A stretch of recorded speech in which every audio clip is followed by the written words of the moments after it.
Study first how acids reacts with metals. तो इसके लिए क्या करना है, let's do an activity. Chemistry में सबसे अच्छी चीज़, फिजिक्स केमिस्ट्री में क्या है, प्रैक्टिकल जितना करोगे उतना ही आप सीखोगे, वो आपको बहुत टाइम तक याद रहेगा। जैसे किसी फेमस ने कहा भी है, जिस चीज़ को आप सुनते हो उसको बड़ी जल्दी भूल जाते हो, जिस चीज़ को आप लिखते हो उसको आप काफ़ी टाइम तक याद रखते हो, और जिस चीज़ को आप करते हो वो आपको ज़िंदगी भर याद रहता है। So let's do an activity. So activity क्या है कि आपको एक ऐसा अपरेटस लेना है कि एक स्टैंड में एक टेस्ट ट्यूब लगानी है और उसमें इस तरह का कॉर्क लगा के एक डिलीवरी ट्यूब लेनी है और एक बीकर के अंदर सोप सोल्यूशन डाल के रखना है। तो this arrangement you have to take. अब इसमें क्या करो, इस टेस्ट ट्यूब के अंदर यू पुट सल्फ्रिक एसिड, थोड़ा सा 5 ml सल्फ्रिक एसिड डालो, राइट, और जिंक के ग्रैन्यूल्स डाल दो। जिंक क्या है, इट इज अ मेटल, तो हमने इसमें डाइल्यूट एसिड डाला और जिंक के ग्रैन्यूल्स डाले, and then what you will observe कि उसमें से गैस निकलने लगी। तो आप बिना इसको हटाए तो डाल नहीं सकते थे, तो पहले आपने इसको हटाया, कॉर्क को इसमें डाला, और डालने के बाद उसमें कॉर्क आराम से लगा दी इस तरीके से, एक सेम अरेंजमेंट में। क्यों लगाई, क्योंकि यहाँ पे क्या देखो, गैस के बबल्स निकल रहा है। तो डाइल्यूट सल्फ्रिक एसिड के अंदर, मींस एसिड के अंदर हमने जिंक के मेटल डाले, तो रिएक्शन स्टार्ट हुआ, उसमें कुछ गैस बनने लगे, बबल्स आने लगे। वो बबल्स जो है कहीं इधर उधर ना जाए, तो हमने उसको क्या किया, इस डिलीवरी ट्यूब के थ्रू होते हुए क्या आएंगे, यहाँ से सोप से निकलेंगे। Then what you will observe कि जब वो सोप से निकलेंगे तो उसमें से बबल्स, सोप्स के बबल्स बनने लगेंगे। इफ आई आस्क यू कि ये बबल्स बने क्यों, so why are the bubbles formed in the soap solution, ये तो बहुत ही सिंपल चीज़ है, बचपन से आप करते आए हो। सोप मेकर से, बबल मेकर से बनाते हैं ना, आजकल तो ऐसे आने लगे हैं। पुराने ज़माने में क्या होता था, आप एक ट्यूब लेते थे, एक रिंग लेते थे, उसमें सोप में डुबोते थे और फूंक मारते थे। That means the moment you push the air, यहाँ तो एयर जा रही है, जैसे ही आप पुश करोगे तो बबल्स के बीच में क्या हो गया, एयर बढ़ गई। क्यों बबल्स में बढ़ती है, क्योंकि इसकी सरफेस टेंशन बहुत ज़्यादा होती है। तो बहुत ज़्यादा होने से क्या होता है, एयर इसके अंदर ट्रैप्ड हो जाती है, इस केस में एयर ट्रैप्ड होगी। और इस केस के अंदर क्या हो रहा है, जो हमारे यहाँ से गैस निकल रही है सोप में से आई, तो सोप इन बबल्स के अंदर, तो इस सोप बबल्स के अंदर क्या है, वो गैस जो इस रिएक्शन से जनरेट हो रही है। अब ना आप एक काम करो, bring a burning candle near the these bubbles, जलती हुई एक मोमबत्ती इसके पास ले आओ, राइट। जैसे ही आप ये मोमबत्ती इसके पास लाओगे, तो do you observe something, yes you will observe कि फट से ब्लास्ट हो जाएगा। तो ये ब्लास्ट क्यों हुआ, क्योंकि इसके अंदर यदि मैं इस रिएक्शन में देखूं, जहाँ जिंक, हमने सल्फ्रिक एसिड बनाया, H2SO4 सल्फ्रिक एसिड फॉर्मूला होता है, जिंक इज अ मेटल, जब हमने इसके अंदर डाला तो इसमें ZnS4 बनाया, रिएक्शन बनाया, और क्या बनाया, H2 gas, hydrogen gas. That means मेरे बबल्स के अंदर क्या थी, हाइड्रोजन गैस थी। I can write this way कि acid plus metal will form salt and hydrogen gas. इसको मैं सॉल्ट क्यों बोल रहा हूँ, क्योंकि एसिड में क्या था, हाइड्रोजन थी, हमने यही देखा था कि एसिड में हाइड्रोजन होती है, हाइड्रोजन एसिड में मेटल के साथ रिएक्ट किया, सॉल्ट बन गया। सॉल्ट क्या होते हैं, न्यूट्रल, एसिड निकल गया, देखो इसमें हाइड्रोजन है ही नहीं, तो इट इज़ अ न्यूट्रल। जो ना OH है ना बेसिक है ये, तो इट इज़ न्यूट्रल। अब ये न्यूट्रल क्यों होता है हम इसको आगे समझेंगे, बट ऐसे समझ लो ना, इसमें H हाइड्रोजन है ना OH है, तो राइट। तो एसिड में से हाइड्रोजन निकल गया, H रिमूव हो गया, तो गैस फॉर्म में निकल गया, तो that is why it is gas is produce. तो जब भी किसी भी एसिड को यदि आप मेटल से रिएक्ट करते हो, तो it will form salt plus hydrogen gas. और ये कैसे मालूम चली, जैसे ही आपने कैंडल्स जलाई, ब्लास्ट हो गई। हाइड्रोजन गैस ब्लास्ट क्यों हो गई, क्योंकि आपने देखा ना, हाइड्रोजन सेल, आजकल कारें आने लगी हैं हाइड्रोजन सेल से चलती हैं, हाइड्रोजन बम होता है, आपने सुना होगा, राइट, क्योंकि इसमें बहुत पावर होती है, बहुत एनर्जी होती है। जब ये ब्लास्ट होती है तो बहुत एनर्जी जनरेट करता है, ठीक है। यहाँ तक ये क्लियर है कि मीन्स एसिड का रिएक्शन होने पर मेटल के साथ always it will form salt plus hydrogen gas. चलो अभी तो हमने खाली डाइल्यूट सल्फ्रिक एसिड के साथ किया, you can do the same experiment, this exactly same experiment with different acids. कौन कौन से, hydrochloric acid, HNO3 means nitric acid, और एसिटिक एसिड। इन सब एसिड से भी वन बाय वन करके आप करके देख सकते हो।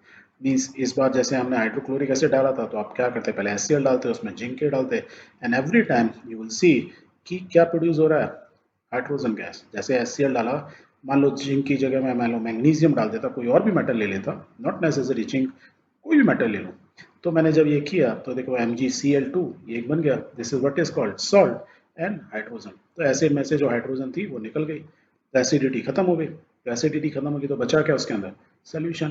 तो यहाँ पे जब रिएक्शन होगा तो जो लिक्विड बचेगा, जो सोल्यूशन एक्वस फॉर्म होगा, वो क्या होगा, सॉल्ट फॉर्म में होगा, न्यूट्रल फॉर्म में होगा।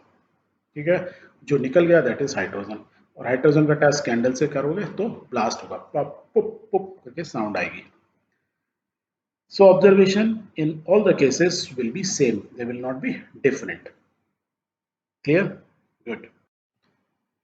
Now what we have learned is कि acid plus metal के साथ प्रोड्यूस रिएक्ट जब करते हैं तो they always form salt and hydrogen gas. और हमने रिएक्शन लास्ट क्या देखा था कि हाइड्रोक्लोरिक एसिड में हमने मैग्नीशियम डाला, मेटल डाला पीस, तो it produce magnesium chloride, that is called a salt plus hydrogen gas. But magnesium chloride को हम सॉल्ट बोल रहे हैं। सॉल्ट क्यों बोलते हैं? डे टू डे लैंग्वेज में तो हम सॉल्ट तो NaCl को बोलते हैं, सोडियम हाइड्रोक्लोराइड यही तो नाम होता है इसका, नमक जिसको हम खाते हैं।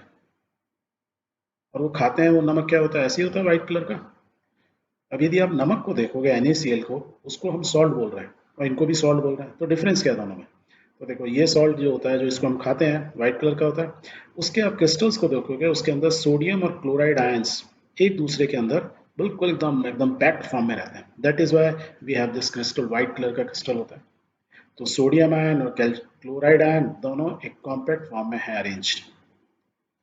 चलो अब इसको थोड़ा और डिटेल में पढ़ लेते हैं।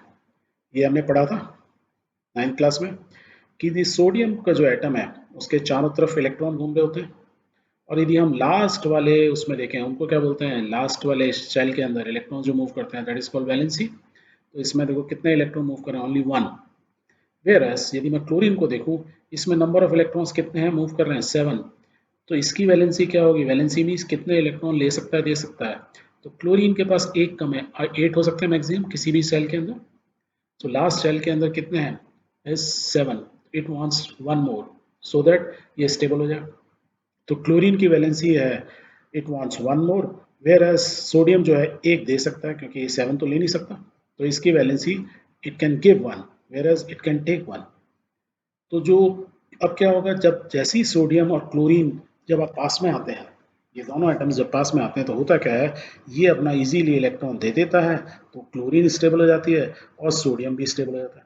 तो ये क्या बन जाता है, सोडियम बिल्कुल देखो लास्ट के ईयर में क्या हो गए, 8 हो गए, तो इट बिकम स्टेबल। तो ये होता है sodium ion Na plus. Plus means it has lose one electron.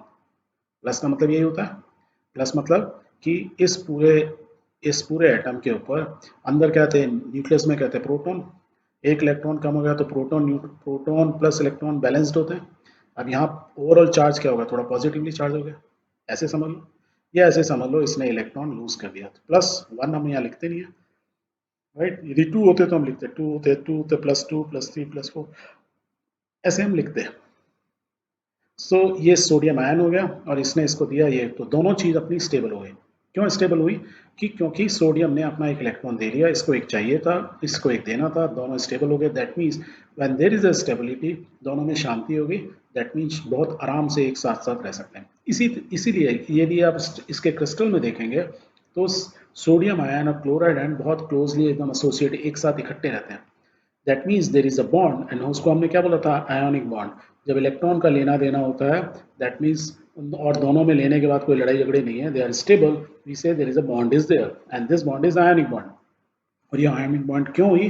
क्योंकि सोडियम आयन और क्लोरीन आयन, जो ये क्लोरीन का जहाँ माइनस होता है उसको बोलते हैं anion, an means negative and cation means positive. So positive cation और एनायन जब एक दूसरे के साथ ऑपोजिट चार्जेस होते हैं ना, ऑपोजिट हुए, तो ये दोनों एक साथ इकट्ठे रहते हैं और ये बॉन्ड बहुत मजबूत होती है, राइट। बट इस केस के अंदर देखो, इसके पास अभी कोई भी एक्स्ट्रा नहीं है और इसके बाद तो दोनों स्टेबल हैं, दैट मीन्स दो बोथ आर इलेक्ट्रिकली न्यूट्रल हो गए। अब इनके ऊपर कोई चार्ज नहीं है, ये पॉजिटिव और नेगेटिव दिख रहा है हमको, हम लिखा फॉर्म में लिखा हुआ है, बट ध्यान से देखो दोनों are stable. Now there is no further gain और लॉस ऑफ इलेक्ट्रॉन, जो होना था वो हो गया। दैट मीन्स लेने देने के बाद वी से दिस पर्टिकुलर एटम और the compound sodium chloride is electrically neutral. ठीक है, यदि इलेक्ट्रिकल न्यूट्रल है तो सोडियम क्लोराइड बनता है कैसा है, हाइड्रोक्लोरिक एसिड लो और NaOH लो, इन दोनों को जब रिएक्ट करोगे it will form NaCl plus पानी वाटर H2O। और वाटर हमको मालूम ही है क्या होता है, न्यूट्रल होता है, राइट। जब वाटर न्यूट्रल है और NaCl जो जो बना वो हमने देखा इलेक्ट्रिकली न्यूट्रल है। तो जब कोई केमिस्ट्री में क्या होता है, हर चीज इलेक्ट्रिकली होता है, मीन्स लेना देना of electron, means business of electron only. So लेना देना ऑफ इलेक्ट्रॉन जब हो ही नहीं रहा, that means this is neutral, पानी खुद ही न्यूट्रल है, दैट मीन जो प्रोडक्ट बना वो टोटली न्यूट्रल हुआ। और सच अ रिएक्शन, इस टाइप के रिएक्शन, ये HCl क्या एसिड है, NaOH हमने क्या बोला था, जहाँ OH होता है वो बेस, तो एसिड प्लस बेस मिला के हमेशा क्या बनाते हैं, एक सॉल्ट। और जो सॉल्ट बनाता है वो NaCl, जैसे इस केस में NaCl बना। और सॉल्ट क्या होता है, इलेक्ट्रिकली न्यूट्रल होता है, और पानी खुद न्यूट्रल है।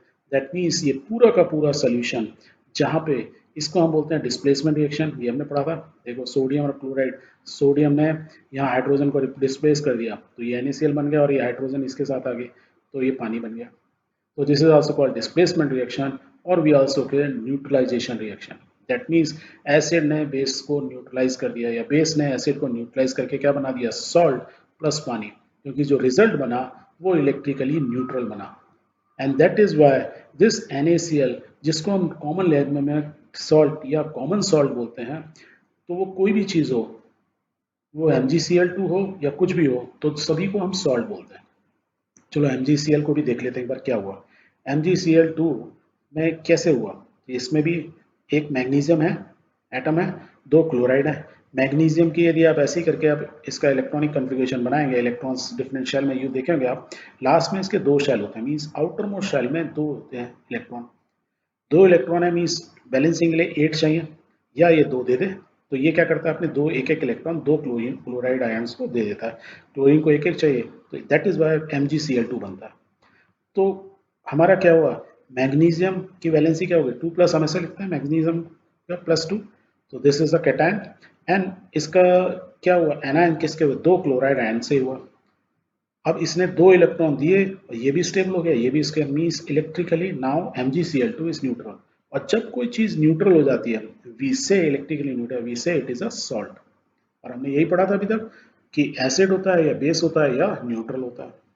न्यूट्रल को हम बार बार न्यूट्रल वर्ड ना यूज करें, we use a word salt, क्योंकि कॉमन सॉल्ट NaCl बहुत ही कॉमन होता है, इसलिए we say it is a common salt या सिंपली सॉल्ट। क्लियर है। अब यदि मैं HCl की बात करूं, पर आप बोलोगे कि मैं ये जो HCl है ना, सब ये भी तो, इसके अंदर भी तो ऐसे ही हो रहा है, एक हाइड्रोजन एक क्लोराइड है, तो उसके यदि मैं एटम्स को बनाऊं, ये हाइड्रोजन एटम है उसमें एक इलेक्ट्रॉन है बाहर में, ऐसे ही क्लोराइड है उस पर एक कम है, तो यहाँ पे भी तो हाइड्रोजन ने यदि इसको यहाँ दे दिया तो ये दोनों स्टेबल हो गए, तो ये भी तो एसिड भी तो न्यूट्रल हो गया, नहीं, देर इज अ डिफरेंस। यहाँ यदि ऊपर देखोगे NaCl में ये एक एक्स्ट्रा है, ये इसको दे सकता है और ये लेने को तैयार है, यहाँ एक कम ही है, तो यहाँ से आप physical there is a transfer, तभी आप देखोगे इसके आउटर ऑफ थर्ड रिंग खत्म हो गया, थर्ड सेल खत्म हो गया, यहाँ पे 1 2 3 सेल से यहाँ कितने 1 2 ही सेल है, थर्ड सेल खत्म हो गया, क्यों खत्म हो गया, क्योंकि इलेक्ट्रॉन यहाँ चला गया। वेयर एज हाइड्रोजन में यदि उसने अपना एक इलेक्ट्रॉन यहाँ दे दिया, तो हाइड्रोजन को तो शेल ही खत्म हो जाएगा, और हाइड्रोजन का यदि शेल खत्म हो गया तो न्यूट्रॉन प्रोटॉन सिर्फ न्यूक्लियस से ही कोई एटम नहीं बनता है। दैट मीन्स इस केस में चाह के भी हाइड्रोजन अपना क्लोरीन को इलेक्ट्रॉन नहीं दे सकता, बट स्टिल हाइड्रोजन क्लोराइड जो है एसिड फॉर्म में स्टेबल है। ऐसा कैसे हो गया, हाइड्रोजन क्लोराइड बन कैसे गया, ये तो दोनों साथ कैसे रहे, इलेक्ट्रॉन तो दिया नहीं। और हमने यही पढ़ा था अभी तक कि इलेक्ट्रॉन के लेने देने को ही केमिस्ट्री बोलते हैं। You are right. हमने एक चीज अभी तक नहीं पढ़ी है कि इलेक्ट्रॉन में पूरा ना दूं, शेयर कर लूं, कि भैया मैं अपना इलेक्ट्रॉन इतना पास में आ जाऊं, दैट मीन्स ये इतने पास में आ जाते हैं कि हाइड्रोजन को लगता है कि खुद का इलेक्ट्रॉन तो है और इसके इलेक्ट्रॉन भी आ जाते हैं, तो हाइड्रोजन को लगता है मेरे पास 2 हो गए, और क्लोरीन को लगता है कि मेरे पास पूरे 8 हो गए। This means chlorine will feel happy कि मेरे पूरे घर परिवार पूरा कंप्लीट हो गया, और हाइड्रोजन लगता है मेरा परिवार भी कंप्लीट हो गया। That means this is also stable, chlorine is stable, but here is no transfer of electron, जैसे यहाँ ऊपर ट्रांसफर हुआ, यहाँ क्या हुआ, शेयरिंग ऑफ इलेक्ट्रॉन हुआ। और शेयरिंग ऑफ इलेक्ट्रॉन ऊपर वाले का जब ट्रांसफर होता है तो उसको क्या बोलते हैं, आयोनिक बॉन्ड, जहाँ ट्रांसफर है, और जहाँ शेयरिंग होता है इसको कोवेलेंट बॉन्ड। ये डिफरेंट टाइप की बॉन्ड्स होती हैं, ये आप आगे पढ़ोगे चैप्टर्स में। That mean sharing of bond या ट्रांसफर, लेना देना of bond is also called a chemical reaction. तो ये हाइड्रोक्लोरिक एसिड बन गई। सो हाइड्रोजन और क्लोराइड ये प्रिंसिपली इलेक्ट्रिकली न्यूट्रल नहीं हुए, स्टिल अनन्यूट्रल है, ये मतलब ये इलेक्ट्रिकली बैलेंस नहीं हुए। Hydrogen is very very reactive thing, that is why acids are very very reactive. Clear हो यहाँ तक? ओके।